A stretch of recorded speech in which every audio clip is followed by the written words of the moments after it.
Okay, kung tatanungin mo ako kung ano yung mami-miss ko kay Ate Me, yung magandang katangian niya. Hindi siya madaling magalit, hindi rin siya mapagtanim ng galit.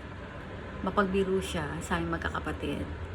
Siya yung parang connector sa pamilya. Kapag may gap, conflict, parang siya yung in-between na namamagitan sa amin.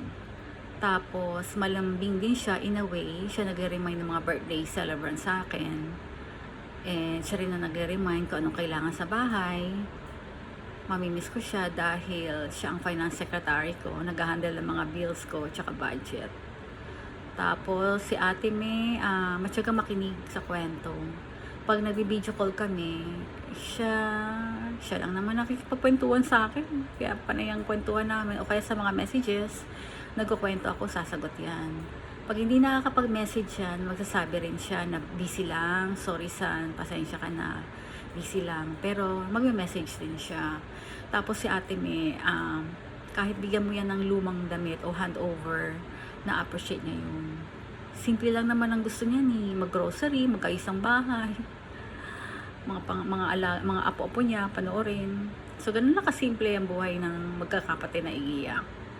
So, Ate May, mamimiss kita. Sayang, hindi ka lumaban. Sabi mo, lalaban ka. Siguro hanggang ganun na lang talaga yung kaya ng katawan mo. Pero huwag ka mag-alala. Kung yan talaga ang nakalaan sa'yo, wala na tayong magagawa. So, sana patnubayan mo pa rin kami, ang mga bata, gabayan mo. Sana maging malakas pa kami para sa kanila.